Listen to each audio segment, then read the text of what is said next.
श्री स्वामी समर्थ। आज आपण पाहणार आहोत पिवळी मोहरीचे काही चमत्कारी उपाय। ते उपाय केल्याने आपल्या जीवनामधील अडचणी नक्कीच दूर होतील याची पूर्ण खात्री आहे। मुख्य उपायामध्ये दररोज किंवा शनिवारी पिवळी मोहरी आणि कापूर जाळून धूर करणे, घरातील कोपऱ्यात पिवळी मोहरी टाकणे आणि महत्त्वाच्या कामासाठी बाहेर पडताना सोबत ठेवणे याचा समावेश होतो, ज्यामुळे नकारात्मकता व यश मिळते। नकारात्मकता आणि दृष्टीदोष दूर करण्यासाठी रोज सकाळी थोडी पिवळी मोहरी कापुरासोबत जाळून त्याचा धूर संपूर्ण घरात पसरावा। यामुळे घरातील नकारात्मकता, ऊर्जा आणि वाईट दृष्टीचा प्रभाव नष्ट होतो। व्यवसायात भरभराटीसाठी 3 शनिवारी पिवळी मोहरी घेऊन दुकानात किंवा व्यवसायाच्या ठिकाणी कापुरासह जाळा।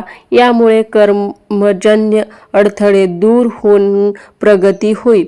आर्थिक अडचणी दूर करण्यासाठी पिवळी मोहरी घराच्या कोपऱ्यात शिंपडल्यास घरात सुख, समृद्धी, ऐश्वर्य वाढते आणि पैशाची कमतरता दूर होते असे मानले जाते।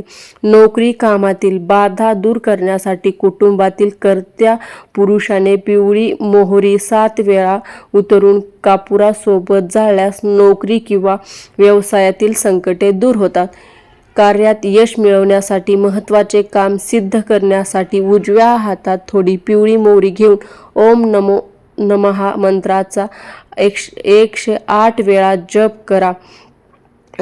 हे उपाय तुम्ही शनिवारी सुद्धा करू शकता किंवा दररोज सकाळी केले तरी चालेल। हे आहेत मुख्य आणि चमत्कारी पिवळ्या मोहरीचे काही उपाय। श्री स्वामी समर्थ महाराज की जय।